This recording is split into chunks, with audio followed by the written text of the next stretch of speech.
아이들이 좋아하는 이 보드게임 중에 부루마블이라는 게임이 있습니다. 부루마블 게임이 어떤 게임이냐, 이렇게 보드판에 저렇게 여러 도시 국가들이 이렇게 기록이 되어 있습니다. 그리고 그 도시 국가들 안에 그 도시의 가격이 얼마인지 쭉 이렇게 기록이 되어 있고, 거기를 트랙처럼 빙글빙글 돌면서 지나가는 게임입니다. 주사위를 이용해서 이제 주사위를 굴려서 나온 숫자만큼 앞으로 걸어가는데, 가장 먼저 도착하는 도시에 땅을 살 수가 있습니다. 그리고 그 땅을 사게 되고 한 바퀴를 돌게 되면 다른 사람이 그 땅에 도착할 때 이용요금을 냅니다. 그리고 내가 다시 돌아와서 그 땅에 또 한 번 도착하게 되면 건물을 세우게 되는데, 그 건물을 세우는 순간 그 땅에 다시 도착하는 사람이 더 많은 이용요금을 내는 그러한 게임입니다. 그래서 초반에는요, 열심히 주사위를 굴려서 최대한 많은 땅에 당도하려고 노력하는 게임이 바로 저 부루마블이라는 게임이고요. 이제 게임이 중반을 넘어 종반으로 가게 되면 최대한 남의 땅은 밟지 않고 내 땅만 밟아서 이렇게 한 바퀴를 돌려고 하는 게임이 바로 부루마블이라는 게임입니다.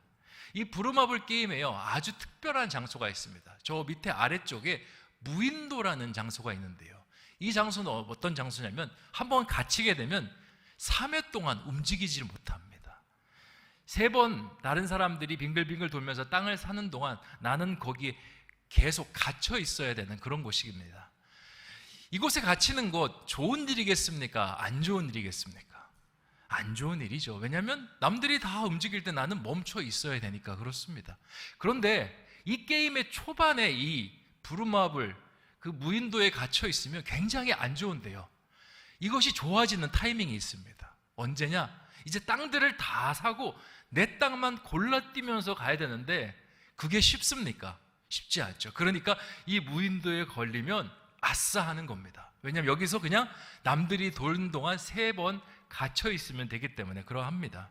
그래서 나중에는요, 이 무인도를 들어가기 위해서 일부러 주사위를 살살 굴리는 그런 플레이어들도 있습니다. 오늘 말씀에서 다윗은 라마나요시라는 곳에 있었다고 합니다. 이곳이 어떤 곳이냐?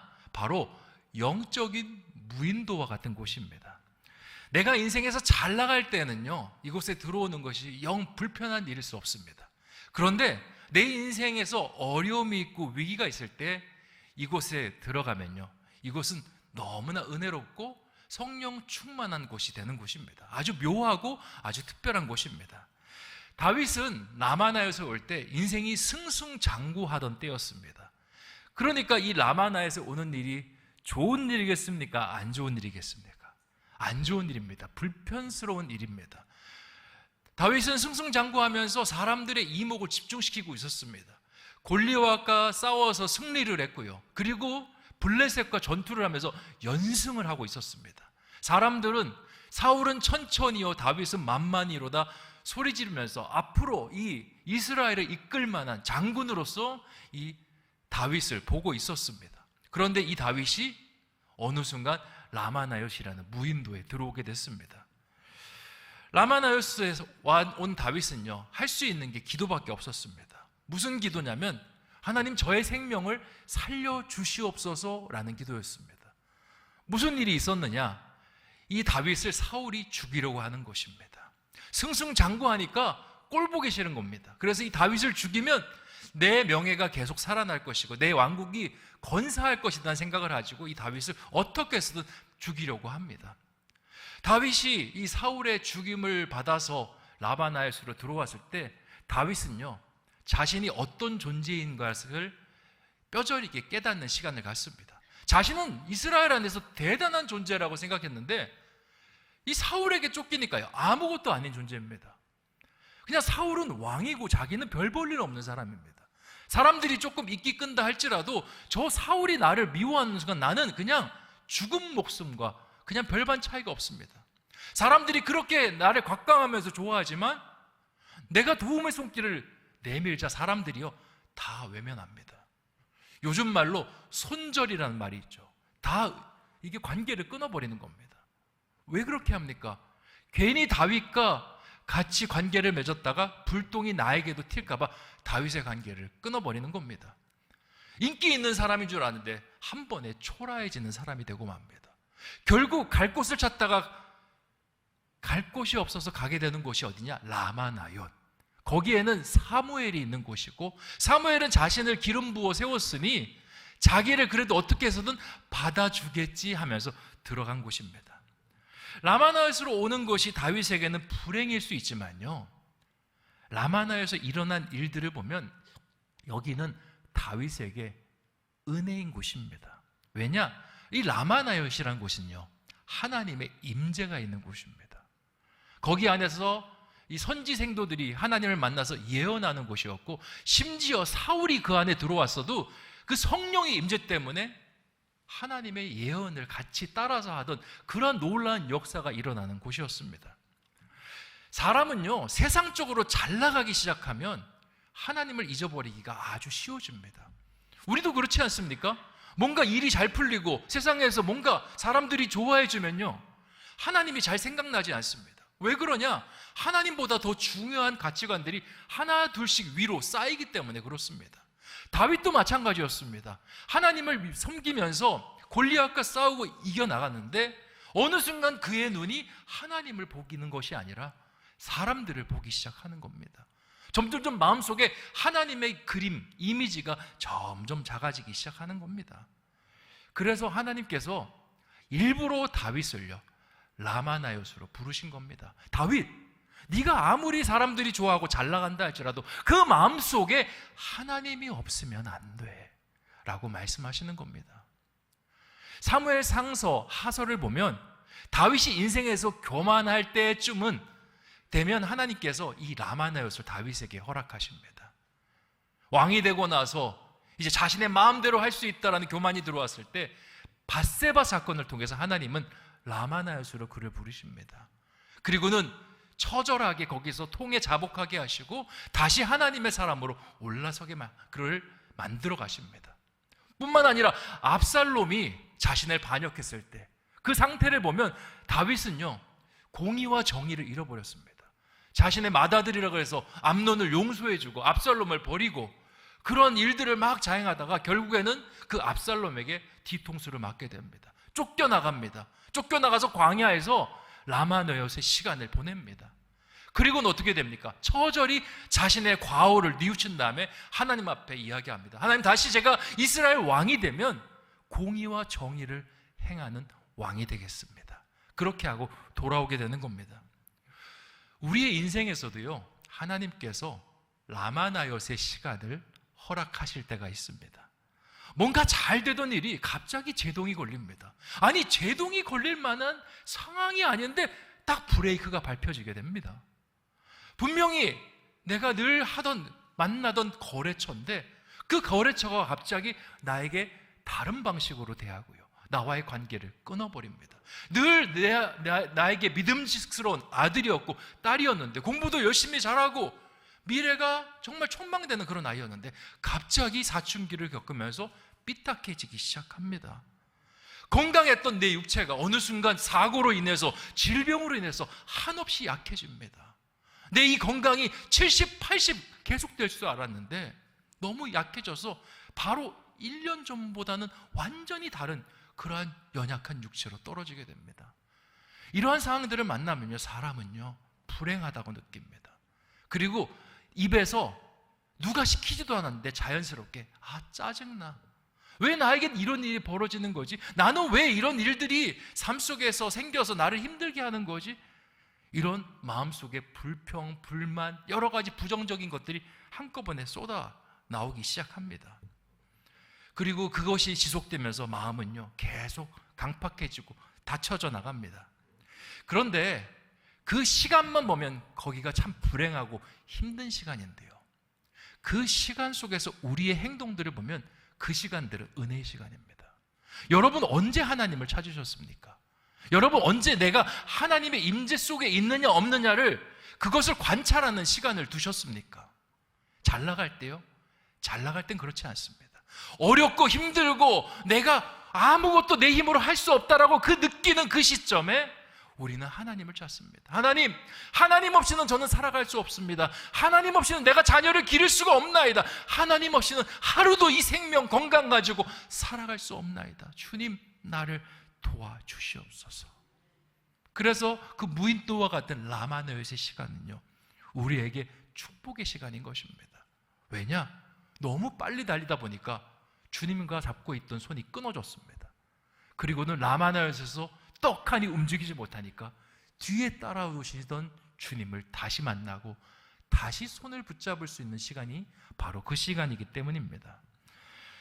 오늘 말씀에서 라마나요에 다윗이 도착했고요, 다윗이 그 하나님을 만나면서 변화되었습니다. 그런데 또 다른 재밌는 부분이 하나 더 있습니다. 다윗을 따라 라마나요에 한 사람이 더 들어옵니다. 그 사람이 누군지 아십니까? 사울입니다. 사울이 들어왔더니 거기서 사울도요, 라마나요에서 인생의 쉼의 시간을 보내게 됩니다. 지난주에 말씀을 나눴죠. 사울이 라마나요에 들어오면서 하나님의 영에 취하기 시작합니다. 사울은요, 그냥 폭주 기관차 같았습니다. 그냥 다윗만 보고 달리는 사람입니다. 자기가 왕인데도 눈앞엔 다윗만 있습니다. 다윗이 이쪽으로 가면 슉 이쪽으로 가고, 또 반대쪽으로 가면 반대쪽으로 가고, 그렇게 살아오던 사람인데 라마나요에 딱 들어가니까 눈앞에 다윗이 있어도요, 관심을 두지 않습니다. 왜 그렇게 하냐? 하나님의 성령이 그의 마음속에 깊이 들어오면서 네 인생이 중요한 거는 왕위가 아니고 다윗이 아니고 권력이 아니고 나 하나님이다 라는 것을 가르쳐줬기 때문에 그렇습니다.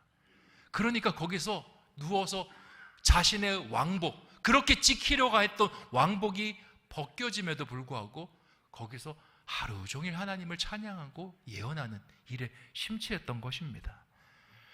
라마나요에서 영적인 재충전을 한 다음에 다윗은 이제 자신이 마주한 문제를 해결하기 위해서 라마나요를 나옵니다.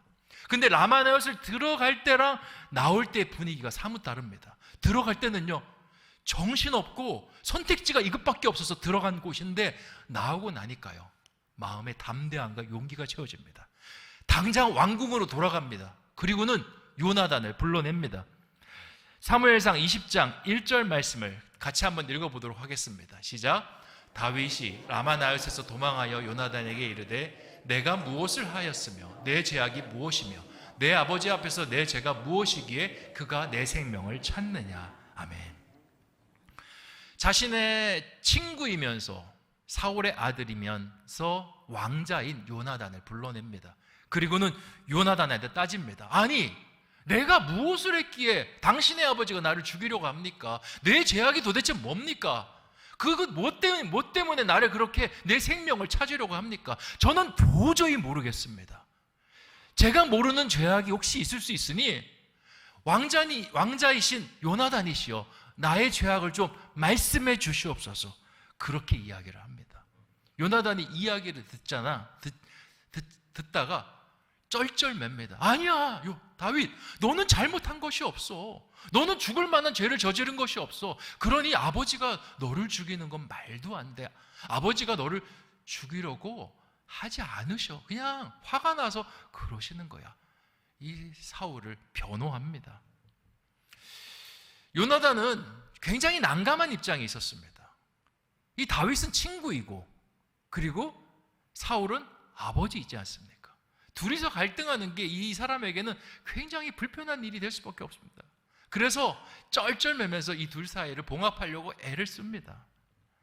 근데 이 장면을요, 우리는 그냥 읽으면 다윗과 요나단이 친구고 뭐 친구의 관계를 회복하려고 하니까 이렇게 된다라고 이런 흐름으로만 보는데, 이 둘의 사회적 위치를 가지고 이 장면을 좀 들여다보면요, 이 장면이 조금 이상합니다.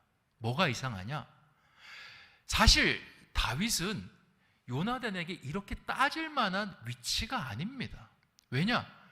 요나단은 이 나라의 왕자입니다. 일국의 제2의 권력자입니다. 그리고 그에게 뭔가를 이야기할 때도 굉장히 자신은 공손하게 이야기해야 되는 위치입니다. 아무리 친구라 할지라도. 근데 오늘 말씀에서 다윗은요, 따지듯이 묻습니다. 만약에 요나단도 인간이지 않습니까? 그렇게 이야기했다가 빈정상하면 어떡하겠습니까? 그리고 옛말에 가재는 개편이라고 하지 않습니까? 요나단이 누구 아들입니까? 사울의 아들인데 아버지 욕을 하며 아버지에게 잘못을 따지는 그 사람을 친구를 봤을 때 그 친구의 모습이 편하게 보이겠습니까? 우리 아무리 친한 친구여도 건드리지 말아야 될 선이 있지 않습니까? 아버지 문제, 어머니 문제, 가족은 건드리는 거 아니지 않습니까? 근데 가족의 문제를 가지고 걸고 넘어오니 마음이 불편할 수도 있습니다. 그리고 지금 요나단을 불러서 믿고 이야기하지만 10길 물속은 알아도 한 길 사람 속을 어떻게 알 수 있습니까? 아니 배반할지 어떻게 알고 그렇게 이야기합니까? 근데 오늘 말씀을 보면요, 다윗은요 두려움이 없습니다. 담대함과 용기로 마음이 가득 채워져서 요나단에게 따지며 묻고 있는 겁니다. 어떻게 지금 다윗이 그렇게 할 수 있습니까? 라마나요 때문에 그렇습니다. 성령은요 우리와 함께 계시면서 우리를 하나님과 연결시켜 줄 뿐만 아니라 우리 뒤에 하나님께서 계시다라는 마음을 주셔서 세상의 어떤 문제를 대하든지 담대함으로 대하게 하는 놀라운 능력이 있습니다. 우리의 삶 속에 하나님이 계시다라고 생각이 되면 어떻습니까? 두려울 게 뭐가 있습니까? 문제 속에 이 문제를 하나님께서 간섭해 주시고 풀어주신다라고 생각하면 문제 속에서 우리가 좌절하고 낭망하고 두려워할 이유가 무엇이 있습니까? 우리가 우리의 가정, 우리의 자녀들 하나님께서 주셨고 하나님께서 지키신다라고 바라본다면 우리가 그 자녀들을 놓고 염려하고 걱정할 이유가 무엇이겠습니까? 우리가 그렇게 하지 못하기 때문에 그것이 문제가 되는 것입니다. 하나님의 자녀들은요 생각보다 강한 존재들입니다. 왜냐? 아버지가 하나님이에요. 여러분은 하나님의 자녀고요, 여러분의 아버지가 하나님입니다. 제가 자녀들을 어렸을 때, 지금은 조금 커가지고 안 가는데 제가 어렸을 때 이 놀이터를 자주 데려갔습니다. 이 놀이터에 가면 다양한 연령의 아이들이 모여서 거기서 북적북적거리며 놀고 있습니다. 그런데 놀이기구는 한정되어 있습니다. 근데 아이들은 많죠. 그러다 보면 아이들끼리 서로 다툼이 일어납니다. 내가 그네를 먼저 탈 거야. 내가 먼저 왔어. 너 몇 살이야? 나 8살. 나 10살이거든. 까불지 마. 이런 일들이 그 안에서 막 이루어집니다. 저희 아이들도 이제 유치원생일 때 놀이터에 갔습니다. 아이들이 7살인데 이 7살 아이들은 사실 그 놀이터의 생태계에서 가장 하위에 있는 그런 먹잇감이들이거든요. 근데 저희 애들은 쌍둥이입니다. 둘이서 다니니까요 무서운 게 없습니다. 7살짜리 둘이 합쳐 다녀봤자 유치원생 2명인데 자기들은 이렇게 생각합니다. 우리는 7살, 14살이다. 그리고는 갑자기 시비가 붙었습니다. 초등학교 고학년 형들이랑 시비가 붙었습니다. 그리고는 내가 먼저 왔어. 너 몇 살이야? 안 가르쳐줘. 막 이러면서 네가 하나 맞춰봐 하면서 막 싸우고 있는 거예요. 형들이, 조그만 애들이 까불고 그러니까 얼마나 어이없습니까? 너 그러다가 형들한테 혼난다 하면서 딱 인상을 쓰는데 형들을 잠재우는 말 한마디가 있었습니다. 아빠, 형들이 괴롭혀. 그리고 제가 이렇게 어슬렁 나타납니다. 그러면요 애들이 순식간에 완전 다 사라집니다. 나이 많은 아저씨가 갑자기 나타나서 이렇게 와 이제 눈을 부라리면서 이렇게 오니까 애들 입장에서 얼마나 무섭겠습니까? 우리가 세상을 살아갈 때 하나님께서 우리 안에 임재하신다는 게 바로 이런 것입니다.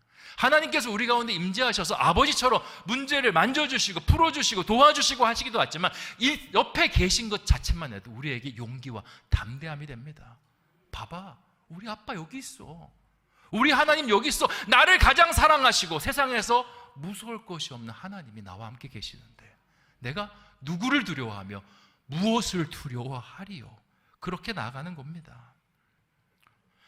성경은요 우리에게 어려움 만날 때 그 어려움이 절대 우리를 넘어지게 그리고 우리를 그 어려움에 갇히게 하지 않을 것이라고 그렇게 이야기합니다. 고린도서 10장 13절을 보면요 사람이 감당할 시험 밖에는 너희가 당한 것이 없나니 오직 하나님은 미쁘사 너희가 감당하지 못할 시험 당함을 허락하지 아니하시고 시험 당할 즈음에 또한 피할 길을 내사 너희로 능히 감당하게 하시느니라. 아멘. 하나님께서 함께 계시면 우리는 감당하지 못할 시험이 없다라고 말씀하십니다. 사실은 그렇지 않죠. 현실을 보면 사실 우리가 감당하지 못할 시험들이 얼마나 많습니까? 그런데 왜 성경이 우리에게 이렇게 이야기하는 겁니까? 너희는 그런 존재지만 너희가 하나님의 자녀라는 존재로 새롭게 거듭났을 때 너희를 감당할 수 있는 그런 문제는 없다라고. 그래서 너희는 감당치 못할 시험이 없을 것이라고 하나님께서 그 말씀하시는 겁니다. 이 말씀의 핵심은 두 가지입니다. 그리스도인 하나님의 자녀는 약하지 않다. 우리 인간은 약한데 우리 하나님의 자녀가 된 인간은 약하지 않다라는 것을 말씀하고 있는 겁니다. 두 번째, 혹여나 이 하나님의 자녀들이 어려움을 만난다면 그 어려움은 하나님의 자녀들만의 어려움이 아니라는 겁니다. 누구의 어려움입니까? 우리 하나님의 어려움입니다. 우리 자녀들이 문제를 일으켰습니다. 그 문제를 부모가 알고 나서 가만히 있는 부모가 어디 있습니까? 자녀가 사고를 쳐서 돈이 엄청나게 많이 필요하다 해도 부모님은요, 그 돈 다 구해오는 분이 부모님이십니다. 그리고 자녀가 아프다 그러면요, 그 자녀는 아파서 끙끙거리면서 잠을 자는데 옆에서 물수건 갈면서 잠을 못 이루는 것이 우리 부모님이신 겁니다. 하나님께서 우리를 사랑하시는 부모님 되어주신다라는데 우리의 문제를 하나님께서 그냥 내버려 두시는 분이시겠습니까? 그렇지 않다라는 겁니다. 다윗이 라마나요스를 통해서 이런 하나님을 깨닫게 되고 이런 하나님을 가슴속에 느끼게 되니 앞에 서 있는 사람이 요나단이든 사울이든 누구든 두렵지 않은 것입니다.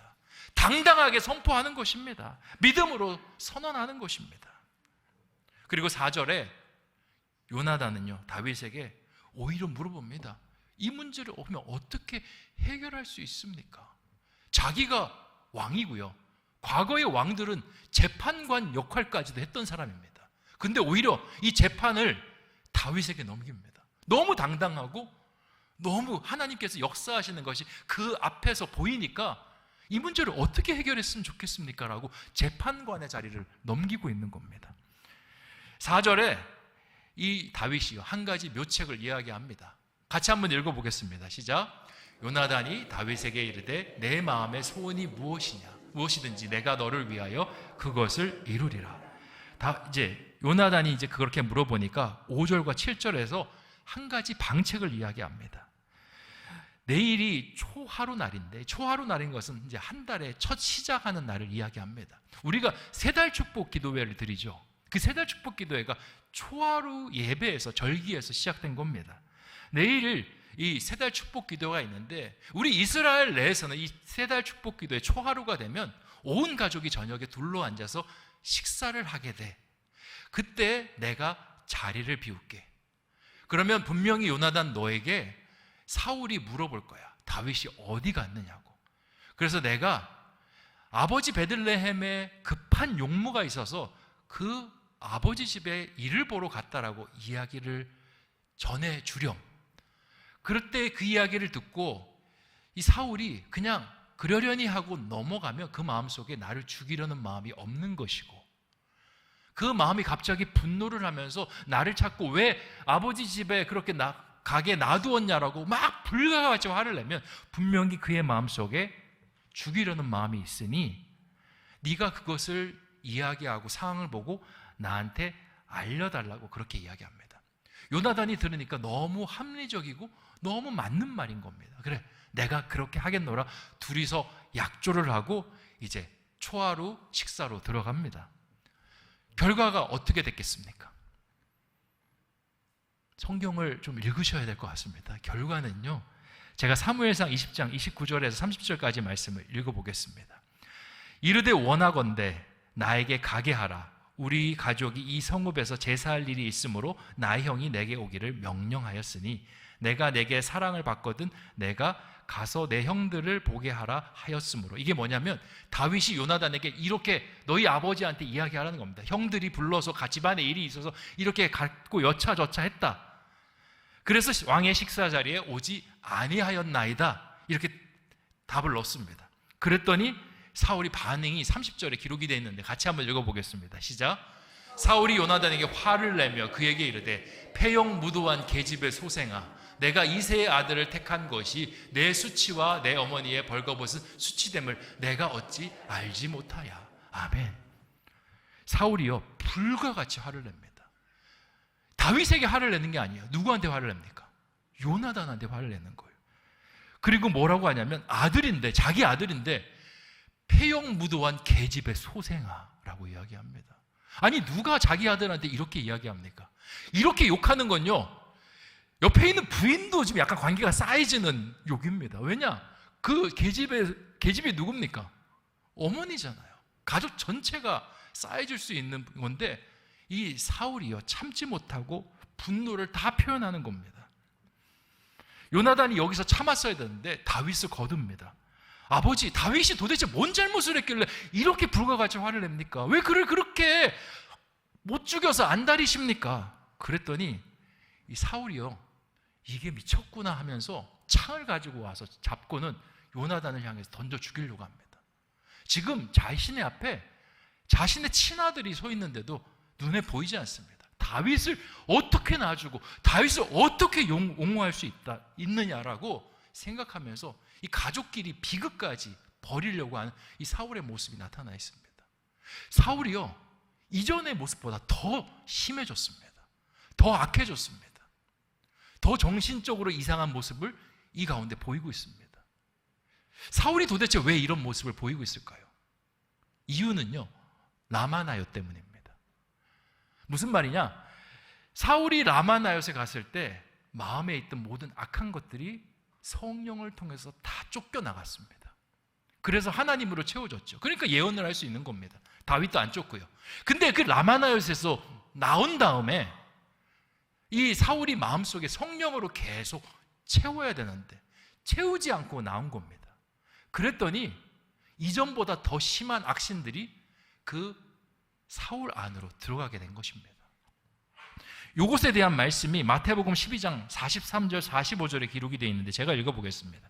더러운 귀신이 사람에게서 나갔을 때에 물 없는 곳으로 다니며 쉬기를 구하되 쉴 곳을 얻지 못하고 이에 이르되 내가 나온 내 집으로 돌아가리라 하고 와보니 그 집이 비고 청소되고 수리되었거든. 이게 사울의 마음 상태입니다.